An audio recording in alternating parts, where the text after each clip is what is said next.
World media USA ਤੁਹਾਡਾ ਸਵਾਗਤ ਕਰਦਾ ਹੈ। ਪੇਸ਼ ਕਰ ਰਹੇ ਹਾਂ ਪ੍ਰੋਗਰਾਮ ਅਦਬੀ ਸਾਂਝ। ਅਦਬੀ ਸਾਂਝ ਪ੍ਰੋਗਰਾਮ ਦੇਖ ਰਹੇ ਸਾਰੇ ਦੋਸਤਾਂ ਨੂੰ ਹਰਮੇਲਪ੍ਰੀਤ ਵੱਲੋਂ ਆਦਾਬ, ਸਲਾਮ, ਸਤਿ ਸ੍ਰੀ ਅਕਾਲ। ਦੋਸਤੋ, ਸੋਮਵਾਰ ਦਾ ਦਿਨ ਹੈ ਤੇ ਪ੍ਰੋਗਰਾਮ ਲੈ ਕੇ ਮੈਂ ਹਾਜ਼ਰ ਹਾਂ। ਪ੍ਰੋਗਰਾਮ ਦੇ ਵਿੱਚ ਸ਼ਾਮਲ ਕਰਾਂਗੇ ਕੁਝ ਕਵਿਤਾਵਾਂ, ਇੱਕ ਕਹਾਣੀ ਤੇ ਪੁਸਤਕ ਰਿਵਿਊ। ਪ੍ਰੋਗਰਾਮ ਦਾ ਆਗਾਜ਼ ਕਰਦੇ ਹਾਂ ਹੁਸ਼ਿਆਰਪੁਰ ਦੇ ਅੰਜੂ ਵੀ ਰੱਤੀ ਹੋਰਾਂ ਦੀ ਇਸ ਨਜ਼ਮ ਦੇ ਨਾਲ। ਲਾਲ ਗੋਬਿੰਦ ਸਿੰਘ ਦੇ। ਲਾਲ ਗੋਬਿੰਦ ਸਿੰਘ ਦੇ ਸਾਰੀ ਦੁਨੀਆ ਤੋਂ ਨਿਆਰੇ, ਦਾਦੀ ਮਾਤਾ ਗੁਜਰੀ ਦੀਆਂ ਅੱਖਾਂ ਦੇ ਉਹ ਤਾਰੇ। ਸੋਹਣੇ ਪੁੱਤ ਅਜੀਤ ਜੁਝਾਰ ਜੋਰਾਵਰ ਫਤਿਹ ਪਿਆਰੇ, ਬਾਪ ਦਾਦੇ ਵਾਂਗੂ ਜਿਨ੍ਹਾਂ ਪ੍ਰਾਣ ਕੌਮ ਉੱਤੋਂ ਵਾਰੇ। ਜਿਨ੍ਹਾਂ ਗੁੜਤੀ ਚ ਲਿਆ ਸੀ ਸ਼ਹੀਦੀਆਂ ਦਾ ਸਵਾਦ, ਬੇਆਬਾਦ ਜ਼ਮੀਰਾਂ ਨੂੰ ਜੋ ਕਰ ਗਏ ਆਬਾਦ। ਸਹਿ ਕੇ ਦਰਦ ਸੀ ਲੱਖਾਂ ਨਾ ਜੋ ਦਰਦਾਂ ਤੋਂ ਹਾਰੇ, ਲਾਲ ਗੋਬਿੰਦ ਸਿੰਘ ਦੇ ਸਾਰੀ ਦੁਨੀਆ ਤੋਂ ਨਿਆਰੇ। ਕਲਗੀਧਰ ਦੇ ਜਿਗਰ ਵਾਲੇ ਟੋਟੇ ਸੀ ਮਹਾਨ, ਬਾਜਾਂ ਵਾਲੇ ਸੋਹਣੇ ਸੰਤ ਦੀ ਉਹ ਸੋਹਣੀ ਸੰਤਾਨ। ਸਿਦਕੀ ਦਾਨੀ ਸਰਬੰਸ ਦੇ ਨੇ ਵਾਰੇ ਪੁੱਤ ਚਾਰੇ, ਲਾਲ ਗੋਬਿੰਦ ਸਿੰਘ ਦੇ ਸਾਰੀ ਦੁਨੀਆ ਤੋਂ ਨਿਆਰੇ। ਚਮਕੌਰ ਦੀ ਗੜੀ 'ਚ ਡਟੇ ਅਜੀਤ ਤੇ ਜੁਝਾਰ, ਨਾ ਉਹ ਧਰਮ ਤੋਂ ਡੋਲੇ ਨਾ ਹੀ ਮੰਨੀ ਉਹਨਾਂ ਹਾਰ। ਯੁੱਧ ਵਿੱਚ ਵੈਰੀਆਂ ਨੂੰ ਕੱਲਾ ਕੱਲਾ ਵੀਰ ਲਲਕਾਰੇ, ਲਾਲ ਗੋਬਿੰਦ ਸਿੰਘ ਦੇ ਸਾਰੀ ਦੁਨੀਆ ਤੋਂ ਪਿਆਰੇ। ਲਾਲ ਗੋਬਿੰਦ ਸਿੰਘ ਦੇ ਸਾਰੀ ਦੁਨੀਆ ਤੋਂ ਨਿਆਰੇ। ਜੋਰਾਵਰ ਤੇ ਫਤਿਹ ਨੀਹਾਂ ਵਿੱਚ ਚਿਣਵਾਏ, ਵੈਰੀ ਮੁਗਲਾਂ ਦੇ ਅੱਗੇ ਨ ਪਰ ਸੀਸ ਝੁਕਾਏ। ਜਾਵੇ ਰੱਤੀ ਹਰ ਜਨਮ ਇਹਨਾਂ ਤੋਂ ਬਲਿਹਾਰੇ, ਲਾਲ ਗੋਬਿੰਦ ਸਿੰਘ ਦੇ ਸਾਰੀ ਦੁਨੀਆ ਤੋਂ ਨਿਆਰੇ। ਬਹੁਤ ਬਹੁਤ ਸ਼ੁਕਰੀਆ ਅੰਜੂ ਵੀ ਰੱਤੀ ਸਾਹਿਬਾ ਪ੍ਰੋਗਰਾਮ 'ਚ ਸ਼ਾਮਲ ਹੋਣ ਲਈ। ਤੇ ਅਗਲੀ ਰਚਨਾ ਸਾਨੂੰ ਭੇਜੀ ਹੈ ਫਰੀਦਕੋਟ ਤੋਂ ਮਨਜਿੰਦਰ ਸਿੰਘ ਗੋਲੀ ਹੋਰਾਂ ਨੇ। ਬੇਕਸੂਰੇ ਮਾਰ ਦਿੱਤੇ ਜ਼ਾਲਮਾਂ, ਸਿਦਕ ਦੇ ਪੱਕੇ ਸੀ ਤਾਂ ਹੀ ਨਾ ਹਰੇ। ਲਾਲ ਸੀ ਦੋਨੇ ਗੁਰੂ ਗੋਬਿੰਦ ਦੇ, ਮੌਤ ਤੋਂ ਉਹ ਸੂਰਮੇ ਸਨ ਕਦ ਡਰੇ। ਤਰਸ ਨਾ ਕੀਤਾ ਵਜ਼ੀਰੇ ਬੁਝਦਿਲਾ, ਲਾਲ ਦੋਨੋਂ ਕੰਧ ਵਿੱਚ ਚਿਣਵਾ ਲਏ। ਮੁਲਕ ਸਾਰਾ ਸੀ ਇਕੱਠਾ ਹੋ ਗਿਆ, ਸਭ ਦੀਆਂ ਅੱਖਾਂ 'ਚ ਹੰਝੂ ਸਨ ਭਰੇ। ਬੇਕਸੂਰੇ ਸੂਲੀਆਂ ਤੇ ਚੜ੍ਹ ਰਹੇ, ਪਾਪ ਕਿੱਦਾਂ ਫੜ ਰਿਹਾ ਹੈ ਦੋਸਤੋ। ਜਿੱਤ ਹੋਣੀ ਅੰਤ ਨੂੰ ਹੈ ਸੱਚ ਦੀ, ਰਾਜ ਆਖਰ ਕਰਨਗੇ ਬੰਦੇ ਖਰੇ। ਠੰਡ ਸੀ ਹੱਡਾਂ ਨੂੰ ਜਾਂਦੀ ਚੀਰ ਦੀ, ਸੋਚ ਅੰਦਰ ਬਿਰਧ ਦਾਦੀ ਤੜਫਦੀ। ਕਹਿਰ ਸ਼ਾਸਕ ਸਨ ਜਦੋਂ ਵਰਤਾ ਰਹੇ, ਦੁੱਖ ਲੋਕਾਂ ਤੋਂ ਗਏ ਫਿਰ ਨਾ ਜਰੇ। ਚੁੱਕ ਦਿੱਤੀ ਅੱਤ ਸੀ ਜਦ ਜਬਰ ਨੇ, ਸਬਰ ਸੀ ਵੱਡਾ ਉਦੋਂ ਦਸ਼ਮੇਸ਼ ਦਾ। ਚੁੱਕ ਦਿੱਤੀ ਅੱਤ ਸੀ ਜਦ ਜਬਰ ਨੇ, ਸਬਰ ਸੀ ਵੱਡਾ ਉਦੋਂ ਦਸ਼ਮੇਸ਼ ਦਾ। ਵਾਰ ਦਿੱਤੇ ਪੁੱਤ ਚਾਰੇ ਧਰਮ ਤੋਂ, ਹਰ ਇੱਕ ਬੰਦਾ ਉਸ ਨੂੰ ਸਜਦਾ ਕਰੇ। ਹੌਸਲੇ ਤੇ ਸਿਦਕ ਤੋਂ ਨਾ ਹਾਰ ਦੇ, ਧਰਮ ਦੇ ਪੱਕੇ ਹਮੇਸ਼ਾ ਰਹਿਣੋ। ਹੌਸਲੇ ਤੇ ਸਿਦਕ ਤੋਂ ਨਾ ਹਾਰ ਦੇ, ਧਰਮ ਦੇ ਪੱਕੇ ਹਮੇਸ਼ਾ ਰਹਿਣੋ। ਪੈੜ ਐਸੀ ਪਾ ਗਏ ਦਸ਼ਮੇਸ਼ ਜੀ, ਮੌਤ ਤੋਂ ਜੋਧੇ ਕਦੇ ਵੀ ਨਾ ਡਰੇ। ਪੈੜ ਐਸੀ ਪਾ ਗਏ ਦਸ਼ਮੇਸ਼ ਜੀ, ਮੌਤ ਤੋਂ ਜੋਧੇ ਕਦੇ ਵੀ ਨਾ ਡਰੇ। ਗੋਲੀ ਸਾਹਿਬ, ਬਹੁਤ ਹੀ ਖੂਬਸੂਰਤ ਗਜ਼ਲ ਤੁਹਾਡੀ। ਬਹੁਤ ਬਹੁਤ ਸ਼ੁਕਰੀਆ ਪ੍ਰੋਗਰਾਮ 'ਚ ਸ਼ਾਮਲ ਹੋਣ ਲਈ। ਪ੍ਰੋਗਰਾਮ ਅਦਬੀ ਸਾਂਝ ਵਿੱਚ ਹੁਣ ਪੇਸ਼ ਖਿਦਮਤ ਹੈ ਇੱਕ ਕਹਾਣੀ। ਅੱਜ ਪੇਸ਼ ਕਰ ਰਹੇ ਹਾਂ ਕਹਾਣੀ ਤੇਰਾ ਕਮਰਾ ਮੇਰਾ ਕਮਰਾ। ਇਹ ਕਹਾਣੀ ਡਾਕਟਰ ਦਲੀਪ ਕੌਰ ਟਿਵਾਣਾ ਹੋਰਾਂ ਦੀ ਲਿਖੀ ਹੋਈ ਹੈ। ਦਫ਼ਤਰ ਵਿੱਚ ਮੇਰਾ ਕਮਰਾ ਤੇ ਤੇਰਾ ਕਮਰਾ ਨਾਲੋਂ ਨਾਲ ਹੈ, ਫਿਰ ਵੀ ਨਾ ਇਹ ਕਮਰਾ ਉਸ ਵੱਲ ਜਾ ਸਕਦਾ ਹੈ, ਨਾ ਉਹ ਕਮਰਾ ਇਸ ਵੱਲ ਆ ਸਕਦਾ ਹੈ। ਦੋਵਾਂ ਦੀ ਆਪਣੀ ਆਪਣੀ ਸੀਮਾ ਹੈ। ਦੋਵਾਂ ਦੇ ਵਿਚਕਾਰ ਇੱਕ ਦੀਵਾਰ ਹੈ। ਦੀਵਾਰ ਬੜੀ ਪਤਲੀ ਜੀ ਹੈ। ਭੁੱਲ ਭੁਲੇਖੇ ਵੀ ਜੇ ਉੱਧਰ ਤੇਰਾ ਹੱਥ ਵੱਜਦਾ ਤਾਂ ਆਵਾਜ਼ ਮੇਰੇ ਕਮਰੇ 'ਚ ਪਹੁੰਚ ਜਾਂਦੀ ਹੈ। ਇੱਕ ਦਿਨ ਖਬਰੇ ਕੋਈ ਇਸ ਦੀਵਾਰ ਵਿੱਚ ਤੇਰੇ ਵਾਲੇ ਪਾਸੇ ਕਿੱਲ ਗੱਡ ਰਿਹਾ ਸੀ। ਮੇਰੇ ਕਮਰੇ ਦੀਆਂ ਸਾਰੀਆਂ ਦੀਵਾਰਾਂ ਧਮਕ ਰਹੀਆਂ ਸਨ। ਮੈਂ ਉੱਠ ਕੇ ਬਾਹਰ ਗਈ ਕਿ ਦੇਖਾਂ, ਪਰ ਤੇਰੇ ਕਮਰੇ ਦੇ ਬੂਹੇ ਉੱਤੇ ਭਾਰੀ ਪਰਦਾ ਲਟਕ ਰਿਹਾ ਸੀ। ਮੈਂ ਪਰਤ ਆਈ। ਅੱਜ ਕੱਲ੍ਹ ਲੋਕੀ ਆਮ ਹੀ ਬੂਹੇ ਬਾਰੀਆਂ ਉੱਤੇ ਭਾਰੇ ਪਰਦੇ ਲਾਈ ਰੱਖਦੇ ਹੈ ਤਾਂ ਜੋ ਬਾਹਰੋਂ ਕਿਸੇ ਨੂੰ ਕੁਝ ਨਾ ਦਿਸੇ। ਪਰਦਾ ਤਾਂ ਮੇਰੇ ਕਮਰੇ ਦੇ ਬੂਹੇ ਅੱਗੇ ਵੀ ਹੈ। ਮੈਨੂੰ ਖਿਆਲ ਆਇਆ, ਕਦੇ ਕਦੇ ਜਦੋਂ ਕਿਸੇ ਗੱਲੋਂ ਤੂੰ ਚਪੜਾਸੀ ਨਾਲ ਉੱਚਾ ਬੋਲਦਾ, ਮੈਂ ਕੰਮ ਕਰਦੀ ਕਰਦੀ ਕਲਮ ਰੱਖ ਕੇ ਬੈਠ ਜਾਂਦੀ ਹਾਂ। ਮੇਰਾ ਮਨ ਕਰਦਾ ਤੈਨੂੰ ਪੁੱਛਾਂ ਕੀ ਗੱਲ ਹੋਈ, ਪਰ ਫਿਰ ਖਿਆਲ ਆਉਂਦਾ ਕਿ ਤੈਨੂੰ ਸ਼ਾਇਦ ਇਹ ਚੰਗਾ ਨਾ ਲੱਗੇ ਕਿ ਜਦੋਂ ਤੂੰ ਚਪੜਾਸੀ ਨਾਲ ਉੱਚਾ ਬੋਲ ਰਿਹਾ ਸਾਂ ਤਾਂ ਮੈਂ ਸੁਣ ਰਹੀ ਸਾਂ। ਤੈਨੂੰ ਤਾਂ ਇਸ ਗੱਲ ਦਾ ਖਿਆਲ ਵੀ ਨਹੀਂ ਰਹਿੰਦਾ ਕਿ ਤੂੰ ਡੂੰਘਾ ਸਾਹ ਵੀ ਭਰੇ ਤਾਂ ਨਾਲ ਦੇ ਕਮਰੇ ਵਿੱਚ ਸੁਣਾਈ ਦੇ ਜਾਂਦਾ ਹੈ। ਇੱਕ ਦਿਨ ਕੰਮ ਕਰਦਿਆਂ ਕਰਦਿਆਂ ਮੇਰੇ ਹੱਥੋਂ ਕਲਮ ਡਿੱਗ ਪਈ, ਨਿੱਬ ਵਿੰਗੀ ਹੋ ਗਈ। ਉਸ ਦਿਨ ਮੈਨੂੰ ਖਿਆਲ ਆਇਆ ਸੀ ਤੇਰੇ ਕਮਰੇ ਵਿੱਚੋਂ ਕੋਈ ਕਲਮ ਮੰਗਵਾ ਲਵਾਂ, ਪਰ ਇਸ ਡਰੋਂ ਕਿ ਖਬਰੇ ਤੂੰ ਆਖ ਭੇਜੇ ਕਿ ਮੇਰੇ ਕੋਲ ਵਾਧੂ ਕਲਮ ਨਹੀਂ ਹੈ, ਮੈਂ ਹੌਸਲਾ ਨਾ ਕਰ ਸਕੀ। ਬਹੁਤ ਵਾਰੀ ਇਉਂ ਹੀ ਹੁੰਦਾ ਹੈ ਕਿ ਅਸੀਂ ਆਪ ਹੀ ਸਵਾਲ ਕਰਦੇ ਹਾਂ ਤੇ ਆਪ ਹੀ ਉਸ ਦਾ ਜਵਾਬ ਦੇ ਲੈਂਦੇ ਹਾਂ। ਕਦੇ ਕਦੇ ਮੈਂ ਸੋਚਦੀ ਹਾਂ ਕਿ ਜੇ ਭਲਾ 2 ਕਮਰਿਆਂ ਦੇ ਵਿਚਕਾਰਲੀ ਇਹ ਦੀਵਾਰ ਟੁੱਟ ਜਾਵੇ, ਪਰ ਇਸ ਨਾਲ ਤੇਰਾ ਕਮਰਾ ਸਾਬਤ ਨਹੀਂ ਰਹਿ ਜਾਏਗਾ, ਮੇਰਾ ਕਮਰਾ ਵੀ ਸਾਬਤ ਨਹੀਂ ਰਹਿਣਾ। ਫਿਰ ਤਾਂ ਇਉਂ ਲੱਗਿਆ ਕਰੇਗਾ ਜਿਵੇਂ ਖੁੱਲ੍ਹਾ ਸਾਰਾ ਵੱਡਾ ਜਿਹਾ ਇੱਕੋ ਕਮਰਾ ਹੋਵੇ। ਪਰ ਇਉਂ ਕਰਨਾ ਸ਼ਾਇਦ ਠੀਕ ਨਾ ਹੋਵੇ। ਬਣਾਉਣ ਵਾਲੇ ਨੇ ਕੁਝ ਸੋਚ ਕੇ ਹੀ ਇਹ ਵੱਖੋ-ਵੱਖ ਕਮਰੇ ਬਣਾਏ ਹੋਣੇ ਆ। ਕਦੇ ਕਦੇ ਮੈਨੂੰ ਇਉਂ ਲੱਗਦਾ ਜਿਵੇਂ ਮੈਂ ਇਸ ਪੱਕੀ ਸੀਮੈਂਟ ਦੀਵਾਰ ਦੇ ਵਿੱਚੋਂ ਦੀ ਦੇਖ ਸਕਦੀ ਹਾਂ। ਤਦ ਹੀ ਤਾਂ ਮੈਨੂੰ ਪਤਾ ਲੱਗ ਜਾਂਦਾ ਕਿ ਅੱਜ ਤੂੰ ਕੰਮ ਨਹੀਂ ਕਰ ਰਿਹਾ।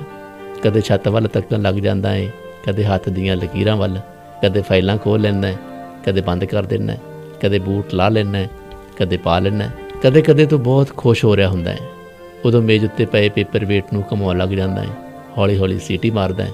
ਇਸ ਕੰਧ ਉੱਤੇ ਹੱਥ ਲਾ ਕੇ ਕੁਰਸੀ ਉੱਤੇ ਬੈਠਾ ਧਰਤੀ ਉੱਤੋਂ ਪੈਰ ਚੁੱਕ ਲੈਂਦਾ ਏ। ਉਸ ਵੇਲੇ ਮੈਂ ਇੱਧਰ ਜ਼ਰਾ ਵੀ ਖੜਾਕ ਨਹੀਂ ਹੋਣ ਦਿੰਦੀ, ਮਤਾ ਤੂੰ ਚੌਂਕ ਪਵੇਂ। ਕਦੇ ਕਦੇ ਆਉਣ ਜਾਣ ਵੇਲੇ ਤੂੰ ਮੈਨੂੰ ਕਮਰੇ ਤੋਂ ਬਾਹਰ ਮਿਲ ਪੈਂਦਾ ਏ। ਸੁਣਾਓ ਕੀ ਹਾਲ ਹੈ? ਤੂੰ ਪੁੱਛਦਾ ਏ।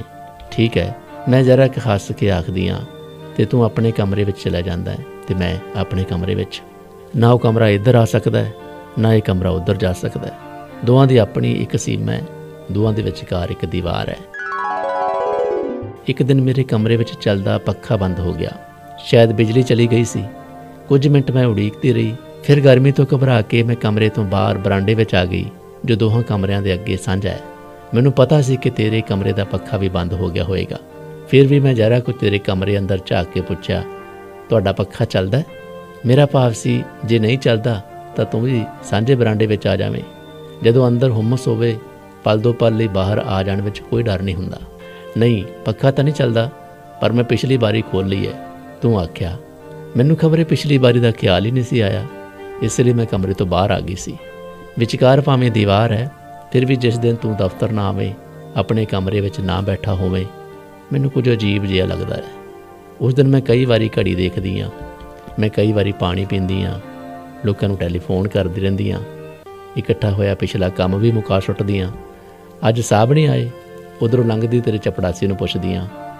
ਫਿਰ ਉਹ ਆਪ ਹੀ ਦੱਸ ਦਿੰਦਾ ਹੈ ਕਿ ਸਾਹਿਬ ਬਾਹਰ ਗਏ ਹੋਏ ਨੇ, ਕਿ ਸਾਹਿਬ ਦੇ ਰਿਸ਼ਤੇਦਾਰ ਆਏ ਹੋਏ ਨੇ, ਕਿ ਸਾਹਿਬ ਦੀ ਤਬੀਅਤ ਠੀਕ ਨਹੀਂ, ਕਿ ਸਾਹਿਬ ਨੇ ਕਿੰਨੇ ਦਿਨ ਦੀ ਛੁੱਟੀ ਲਈ ਹੈ। ਇਹਨਾਂ ਦਿਨਾਂ ਵਿੱਚ ਮੈਨੂੰ ਬੜੀਆਂ ਫਜ਼ੂਲ ਗੱਲਾਂ ਸੋਚਦੀਆਂ ਰਹਿੰਦੀਆਂ ਨੇ ਕਿ ਅੱਜ ਤੋਂ 100 ਸਾਲ ਪਹਿਲਾਂ ਇਸ ਕਮਰੇ ਵਿੱਚ ਕੌਣ ਬੈਠਦਾ ਹੋਏਗਾ, ਨਾਲ ਵਾਲੇ ਕਮਰੇ ਵਿੱਚ ਵੀ ਕੋਈ ਬੈਠਦਾ ਹੋਏਗਾ। ਅੱਜ ਤੋਂ 100 ਸਾਲ ਨੂੰ ਇਸ ਕਮਰੇ ਵਿੱਚ ਕੌਣ ਬੈਠਾ ਹੋਏਗਾ, ਨਾਲ ਵਾਲੇ ਕਮਰੇ 'ਚ ਕੌਣ ਬੈਠਾ ਹੋਏਗਾ। ਬੰਦੇ ਮਰ ਕਾਹਤੋਂ ਜਾਂਦੇ ਨੇ? ਫਿਰ ਖਿਆਲ ਆਉਂਦਾ ਬੰਦੇ ਪੈਦਾ ਕਾਹਤੋਂ ਹੁੰਦੇ ਨੇ। ਅਤੇ ਫਿਰ ਇਹਨਾਂ ਗੱਲਾਂ ਤੋਂ ਘਬਰਾ ਕੇ ਮੈਂ ਦਫ਼ਤਰ ਵਿੱਚ ਕੰਮ ਕਰਨ ਵਾਲੀਆਂ ਹੋਰਨਾਂ ਨੂੰ ਮਿਲਣ ਤੁਰੀ ਰਹਿੰਦੀ ਹਾਂ। ਆਏ ਨਹੀਂ ਇੰਨੇ ਦਿਨ, ਪਤਾ ਹੋਣ ਦੇ ਬਾਵਜੂਦ ਮੈਂ ਪੁੱਛਦੀ ਹਾਂ, ਬਿਮਾਰ ਸੀ, ਤੂੰ ਆਖਦਾ ਹੈ ਹੁਣ ਠੀਕ ਹੋ? ਹਾਂ ਠੀਕ ਹਾਂ, ਮਿਹਰਬਾਨੀ। ਤੂੰ ਆਖ ਕੇ ਆਪਣੇ ਕਮਰੇ ਵਿੱਚ ਚਲਾ ਜਾਂਦਾ ਹੈ ਅਤੇ ਮੈਂ ਆਪਣੇ ਕਮਰੇ ਵਿੱਚ ਚਲੀ ਜਾਂਦੀ ਹਾਂ। ਤੂੰ ਆਪਣਾ ਕੰਮ ਕਰਨ ਲੱਗ ਜਾਂਦਾ ਹੈ ਅਤੇ ਮੈਂ ਆਪਣਾ। ਇੱਕ ਵਾਰੀ ਮੈਂ ਕਈ ਦਿਨ ਛੁੱਟੀ 'ਤੇ ਰਹੀ। ਬੀਬੀ ਜੀ ਨਹੀਂ ਆ ਰਹੇ? ਤੂੰ ਮੇਰੇ ਚਪੜਾਸੀ ਨੂੰ ਪੁੱਛਿਆ। ਜੀ ਉਹ ਬਿਮਾਰ ਨੇ, ਉਸਨੇ ਦੱਸਿਆ। ਅੱਛਾ, ਆਖ ਤੂੰ ਆਪਣੇ ਕਮਰੇ ਵਿੱਚ ਚਲਾ ਗਿਆ। ਘਰ ਡਾਕ ਦੇਣਾ ਚਪੜਾਸੀ ਨੇ ਮੈਨੂੰ ਇਹ ਦੱਸਿਆ। ਅਗਲੇ ਦਿਨ ਜਦੋਂ ਬੁਖਾਰ ਜਰਾ ਘੱਟ ਸੀ, ਮੈਂ ਦਫ਼ਤਰ ਆ ਗਈ। ਤੈਨੂੰ ਸ਼ਾਇਦ ਪਤਾ ਨਹੀਂ ਸੀ, ਉਸ ਦਿਨ ਤੂੰ 2-3 ਵਾਰੀ ਚਪੜਾਸੀ ਨੂੰ ਡਾਂਟਿਆ, ਕਈ ਵਾਰੀ ਕਾਗਜ਼ ਪਾੜੇ ਜਿਵੇਂ ਗਲਤ ਲਿਖਿਆ ਗਿਆ ਹੋਵੇ। 1-2 ਮਿਲਣ ਆਇਆਂ ਨੂੰ ਵੀ ਕਹਾ ਭੇਜਿਆ ਕਿ ਕਿਸੇ ਦਿਨ ਫਿਰ ਆਉਣਾ।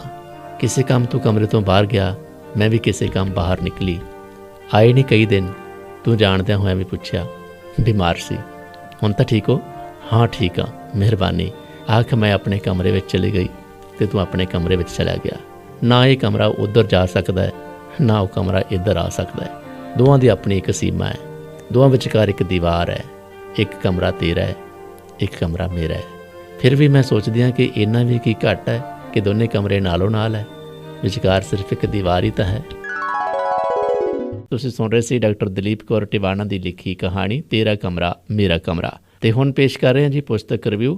ਅੱਜ ਦੇ ਪ੍ਰੋਗਰਾਮ 'ਚ ਸ਼ਾਮਲ ਕਰ ਰਹੇ ਹਾਂ ਲਾਜ ਨੀਲਮ ਸੈਣੀ ਹੋਰਾਂ ਦੀ ਕਿਤਾਬ ਲਟ ਲਟ ਬਲਦਾ ਦੀਵਾ ਬਾਰੇ ਡਾਕਟਰ ਅਮਰ ਕੋਮਲ ਦਾ ਲਿਖਿਆ ਰਿਵਿਊ। ਲਾਜ ਨੀਲਮ ਸੈਣੀ ਦੀ ਪੁਸਤਕ ਲਟ ਲਟ ਬਲਦਾ ਦੀਵਾ ਵਿੱਚ ਉਸ ਦੀਆਂ 11 ਕਹਾਣੀਆਂ ਨੇ। ਇਸ ਪੁਸਤਕ ਦੀ ਕੀਮਤ 150 ਰੁਪਏ ਹੈ। ਇਸ ਨੂੰ ਤਰਕ ਭਾਰਤੀ ਪ੍ਰਕਾਸ਼ਨ ਬਰਨਾਲਾ ਨੇ ਛਾਪਿਆ ਹੈ। ਪੁਸਤਕ ਦੀ ਲੇਖਿਕਾ ਅੱਜ ਕੱਲ੍ਹ ਅਮਰੀਕਾ ਰਹਿੰਦੀ ਹੈ।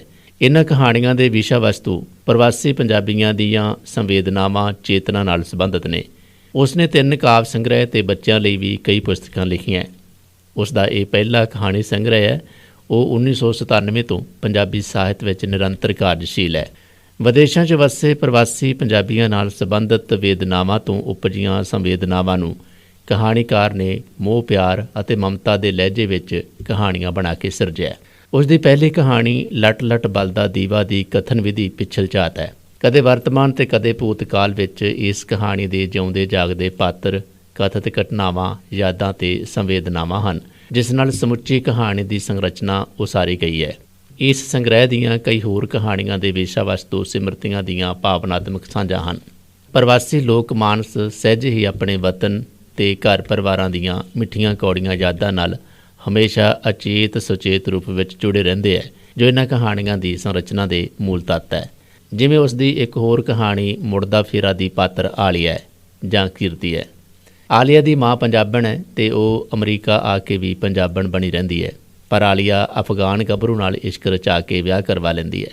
ਅਮਰੀਕਾ ਸੱਚਮੁੱਚ ਇੱਕ ਮੈਲਟਿੰਗ ਪੋਟ ਦੇਸ਼ ਹੈ।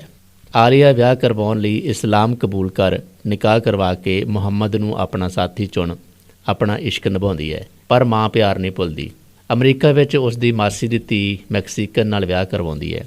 ਆਲੀਆ ਨੇ ਰਿਸ਼ਤਾ ਨਿਭਾ ਕੇ ਵੀ ਪੰਜਾਬੀਅਤ ਪ੍ਰਤੀ ਪਿਆਰ ਨੂੰ ਸਿਰੇ ਚੜ੍ਹਾਇਆ ਹੈ। ਮਾਂ ਪਿਆਰ ਨੂੰ ਮੱਕੇ ਜਾਣ ਬਰਾਬਰ ਸਮਝਿਆ। ਮਾਂ ਬਾਪ ਤੇ ਮਤਰੇਏ ਬਾਪ ਦੇ ਅੰਤਰ ਨੂੰ ਜਾਣਿਆ, ਪਰ ਆਪਣੀ ਜ਼ਿੰਦਗੀ ਦੇ ਹਰ ਰਿਸ਼ਤੇ ਨੂੰ ਇਮਾਨਦਾਰੀ ਨਾਲ ਨਿਭਾਇਆ ਹੈ। ਉਸ ਨੂੰ ਲੰਮੇ ਸਮੇਂ ਪਿੱਛੋਂ ਜਦ ਮਾਂ ਪੁਨਰ ਮਿਲਦੀ ਹੈ, ਉਹ ਅਨੁਭਵ ਕਰਦੀ ਹੈ ਕਿ ਮਾਂ ਦੇ ਰੂਪ ਵਿੱਚ ਉਸ ਨੂੰ ਵਿਸਰੀ ਮਾਂ ਬੋਲੀ ਵੀ ਮੁੜ ਕੇ ਮਿਲ ਗਈ ਹੈ। ਇਸੇ ਤਰ੍ਹਾਂ ਸੰਗ੍ਰਹਿ ਦੀਆਂ ਕਹਾਣੀਆਂ ਵਿੱਚ ਅੰਤਰਰਾਸ਼ਟਰੀ ਕਲਚਰ ਦਾ ਪ੍ਰਵੇਸ਼ ਹੈ, ਜਿਸ ਨੂੰ ਅਸੀਂ ਨਵੇਂ ਵਿਸ਼ਿਆਂ ਦੀ ਸ਼ਮੂਲੀਅਤ ਕਹਿ ਸਕਦੇ ਹਾਂ। ਲਾਜ ਨੀਲਮ ਸੈਣੀ ਦੇ ਇਸ ਕਹਾਣੀ ਸੰਗ੍ਰਹਿ ਦੀਆਂ ਕਹਾਣੀਆਂ ਹੋਰ ਪ੍ਰਵਾਸੀ ਪੰਜਾਬੀ ਕਹਾਣੀਕਾਰਾਂ ਵਾਂਗ ਪੰਜਾਬੀ ਵਿਰਸੇ ਦੇ ਹੇਰਵੇ ਦੀ ਸੰਵੇਦਨਾ ਨਾਲ ਵੀ ਓਤ-ਪੋਤ ਨੇ, ਪਰ ਇਹਨਾਂ ਕਹਾਣੀਆਂ ਦਾ ਆਪਣਾ ਨਿਵੇਕਲਾ ਸਥਾਨ ਹੈ। ਵਿਸ਼ੇਸ਼ ਤੌਰ 'ਤੇ ਪ੍ਰਵਾਸੀ ਨਾਰੀ ਦੀ ਵੇਦਨਾ ਸੰਵੇਦਨਾ ਅਤੇ ਸਕਾਰਾਤਮਕ ਮਾਨਸਿਕਤਾ ਨੂੰ ਲੇਖਕਾਂ ਨੇ ਇਮਾਨਦਾਰੀ ਨਾਲ ਸਤ ਸੰਕਲਪ ਬਣਾ ਕੇ ਪ੍ਰਵਾਨ ਚਾੜ੍ਹਾਇਆ ਹੈ। ਕਹਾਣੀਕਾਰ ਅਮਰੀਕਾ ਵਾਸੀ ਹੁੰਦਿਆਂ ਅਮਰੀਕੀ ਲੋਕ ਸਮਾਜ ਦਾ ਕੱਚ ਸੱਚ ਦੱਸਦੀ ਹੈ। ਪੂੰਜੀਵਾਦੀ ਦੇਸ਼ ਹੋਣ ਕਰਕੇ ਵਿਅਕਤੀਗਤ ਸੁਤੰਤਰਤਾ ਦਾ ਸੱਚ ਉਲੇਖਦੀ ਹੈ। ਉਸ ਦੀ ਕਹਾਣੀ ਧੂਏਂ ਦੇ ਬੱਦਲ ਵਿੱਚ ਉਹਨਾਂ ਪ੍ਰਵਾਸੀ ਪੰਜਾਬੀਆਂ ਦਾ ਸੱਚ ਪੇਸ਼ ਹੈ, ਜਿਹੜੇ ਗੈਰ ਕਾਨੂੰਨੀ ਢੰਗਾਂ ਨਾਲ ਇੱਥੇ ਰਹਿੰਦੇ ਹੈ। ਇਸੇ ਤਰ੍ਹਾਂ ਉਸ ਦੀ ਲੋਕ ਗੀਤਾਂ ਦੀ ਕਹਾਣੀ ਰਾਣੀ ਮਾਂ ਵਿੱਚ ਉਪਭੋਗੀ ਸੰਸਕ੍ਰਿਤੀ ਦੇ ਫੈਲਾਅ ਕਾਰਨ ਕਦਰਾਂ ਕੀਮਤਾਂ, ਗੀਤ ਸੰਗੀਤ ਅਤੇ ਹੋਰ ਪੱਖਾਂ ਦੇ ਨਿਗਾਰ ਦਾ ਰੁਦਨ ਕੌੜਾ ਸੱਚ ਹੈ। ਰੂਹਾਨੀ ਕਹਾਣੀ ਵਿੱਚ ਪੀੜ੍ਹੀ ਦਰ ਪੀੜ੍ਹੀ ਟੁੱਟਦੀ ਸਾਂਝ ਵਿਖਾਈ ਗਈ ਹੈ। ਇਸ ਕਹਾਣੀ ਸੰਗ੍ਰਹਿ ਰਾਹੀਂ ਲੇਖਕਾਂ ਨੇ ਅਮਰੀਕਾ ਵਿੱਚ ਵਸਦੇ ਭਾਰਤੀਆਂ ਦੀਆਂ ਬਾਤਾਂ ਹੀ ਨਹੀਂ ਪਾਈਆਂ, ਸਗੋਂ ਅਮਰੀਕੀ ਲੋਕ ਸਮਾਜ ਵਿਚਲੇ ਹਕੀਕਤ ਪਸੰਦ ਹਾਲਾਤ ਦੀ ਪਰਖ ਪੜਚੋਲ ਵੀ ਕੀਤੀ ਹੈ। ਕਹਾਣੀਕਾਰ ਦੀ ਮਾਨਸਿਕਤਾ ਅਥਵਾ ਤੁਰ ਆਤਮਾ ਵਿੱਚ ਭਾਰਤੀ ਲੋਕ ਸਮਾਜ, ਇਤਿਹਾਸਕ ਗੌਰਵ ਅਤੇ ਕਦਰਾਂ ਕੀਮਤਾਂ ਦੀ ਸਦੀਵੀ ਲੋਹ ਦੇ ਅਕਸ ਇਹਨਾਂ ਕਹਾਣੀਆਂ ਰਾਹੀਂ ਦਿਖਾਈ ਦਿੰਦੇ ਹੈ। ਸੋ ਦੋਸਤੋ, ਅਦਬੀ ਸਾਂਝ ਦਾ ਅੱਜ ਦਾ ਸ਼ੁਮਾਰਾ ਬਸ ਇੱਥੇ ਖਤਮ ਹੁੰਦਾ। ਉਮੀਦ ਕਰਦੇ ਹਾਂ ਕਿ ਪ੍ਰੋਗਰਾਮ ਤੁਹਾਨੂੰ ਪਸੰਦ ਆਇਆ ਹੋਵੇਗਾ। ਜੇ ਪ੍ਰੋਗਰਾਮ ਪਸੰਦ ਆਇਆ ਤਾਂ ਵੀ, ਅਤੇ ਜੇ ਨਹੀਂ ਆਇਆ ਤਾਂ ਵੀ ਆਪਣੀ ਰਾਏ ਜ਼ਰੂਰ ਸਾਡੇ ਨਾਲ ਸਾਂਝੀ ਕਰਨਾ। ਰਾਏ ਤੁਸੀਂ ਇਸ ਵੀਡੀਓ ਦੇ ਥੱਲੇ ਕਮੈਂਟ ਕਰਕੇ ਸਾਂਝੀ ਕਰ ਸਕਦੇ ਹੋ, ਜਾਂ ਸਾਨੂੰ ਸਿੱਧਾ WhatsApp ਕਰਕੇ ਵੀ ਕਰ ਸਕਦੇ ਹੋ। ਆਪਣੀਆਂ ਰਚਨਾਵਾਂ ਵੀ ਤੁਸੀਂ ਸਾਨੂੰ ਭੇਜ ਸਕਦੇ ਹੋ। ਆਪਣੀ ਕਵਿਤਾ, ਆਪਣੀ ਮਿੰਨੀ ਕਹਾਣੀ, ਆਪਣੀ ਕਹਾਣੀ ਜਾਂ ਆਪਣੇ ਬੁੱਕ ਰਿਵਿਊ ਤੁਸੀਂ ਭੇਜ ਸਕਦੇ ਹੋ। ਅਤੇ ਇਹ ਸਾਰਾ ਕੁਝ ਤੁਸੀਂ ਸਾਨੂੰ WhatsApp ਦੇ ਉੱਤੇ ਟਾਈਪ ਕਰਕੇ ਜਾਂ ਆਪਣੀ ਆਵਾਜ਼ 'ਚ ਰਿਕਾਰਡ ਕਰਕੇ ਭੇਜ ਸਕਦੇ ਹੋ। ਸਾਡਾ WhatsApp ਨੰਬਰ ਹੈ 77 107 41 064। ਅਤੇ ਹੁਣ ਹਰਮੇਲਪ੍ਰੀਤ ਨੂੰ ਦਿਓ ਇਜਾਜ਼ਤ। ਆਪਣਾ ਖਿਆਲ ਰੱਖਿਓ।